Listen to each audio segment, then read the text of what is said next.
Hi everyone, welcome to another video on our van build series. In this video I'll talk about the lights. So, it's a bit bright. So I've got 8 puck lights. They're dimmable. They just pop in.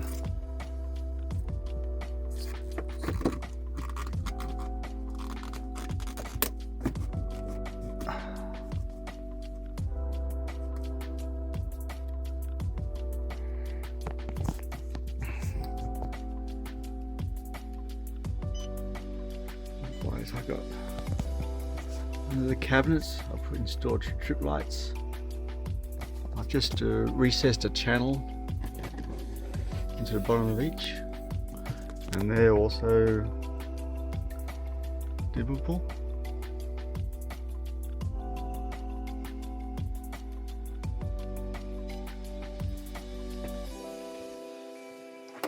In the bedroom area, I'm using the same recessed lights under the cabinets, just LEDs on both sides. They're also dimmable.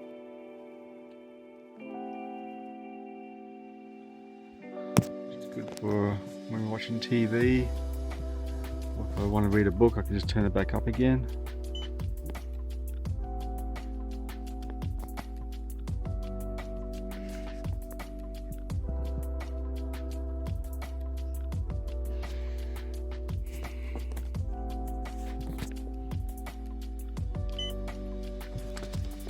Kitchen light is just a switch. It's not dimmable. Don't need it to be dimmable because you pretty much want full light when you're using the kitchen area. It's got an easy, nice big switch you can easily find.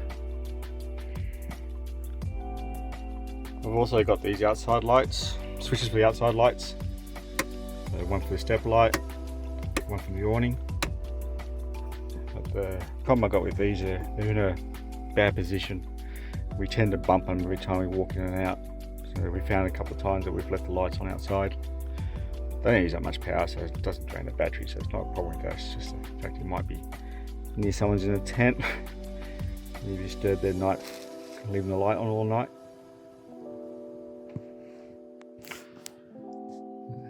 These are the lights that came with the van. They're already there, so I thought why not reuse them. Got one here, got one down the back here. Can turn it on with the button that's there. That puts them both on. Turn them up. They can also be operated from a button on the front in the cabin area, in the driver's seat.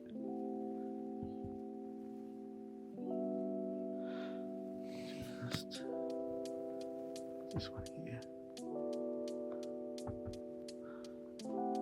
The switches themselves, I'm using these dimmers. I just got off eBay. You get them on Amazon as well. I don't know, there seems to be a lot of made from China. It's dimmable, so I can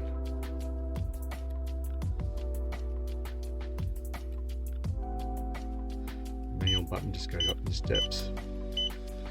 Typically just press on the circle. So I got one for the main lights, another one for the lights underneath the seating area, and another one for the bed area.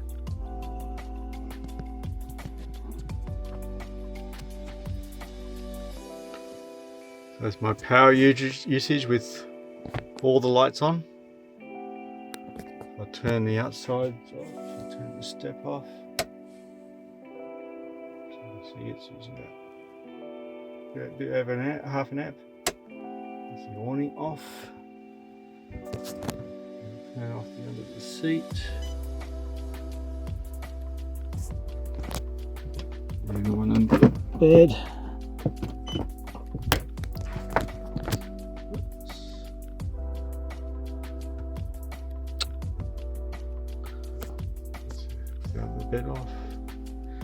kitchen.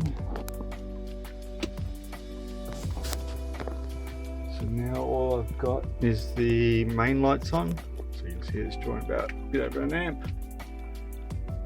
Turn those off. Now, well, something is still drawing 0.2 of an amp. But as you can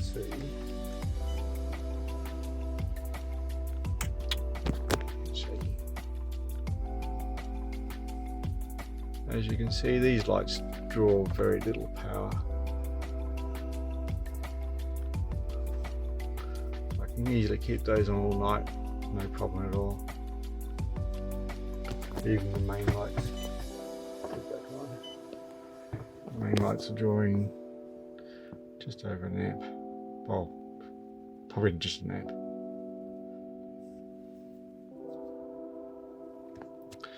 And like I said, if I left the outside light on, the awning light, it's using about half an amp, so it's not drawing much at all. Safely leave that on all night. Okay, for the awning I just used some LED strip.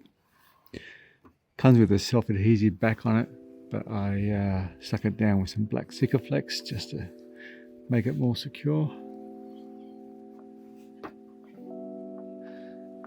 And just wide it up. It's got a hole in the roof that I just Sikaflexed around it.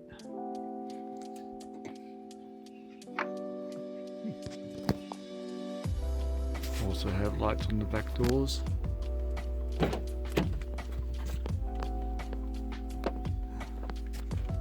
These help when let them out at night time. You need to get access to the drawers here. Shines a pretty good light. In fact, they're very bright.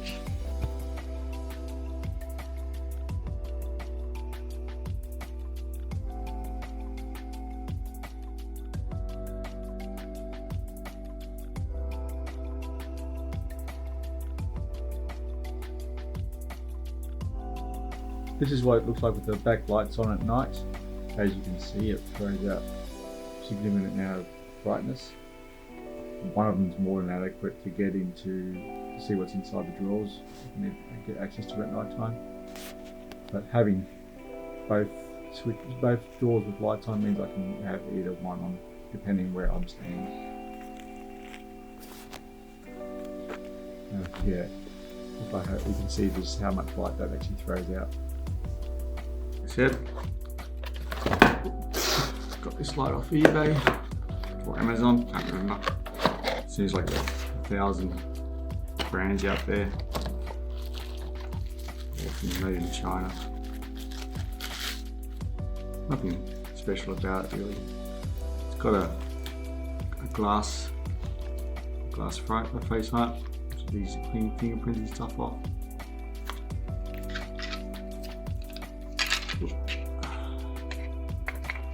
It's got the access for screw holes.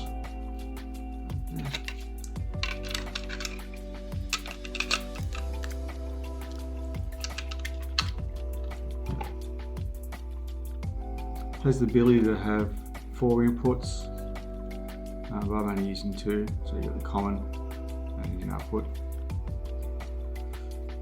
Pretty simple. It was the only difficult part with this was the fact that it doesn't really have any sort of standard bracket I could use. So I had to make up a plywood bracket I can screw into from the front.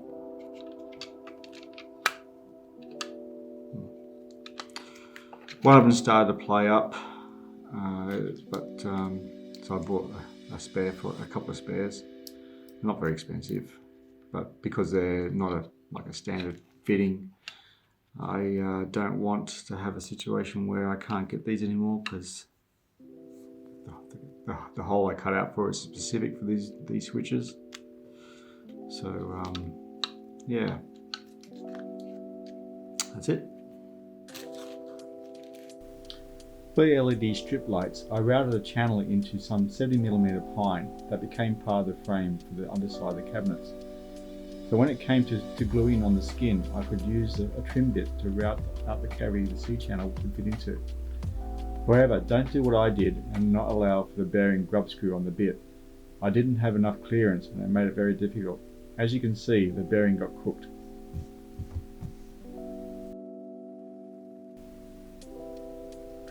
Hope you enjoyed that.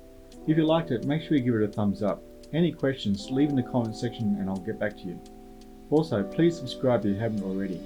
You should also check out our previous videos. In the next video, I will go through the construction of the kitchen cabinet. Bye for now.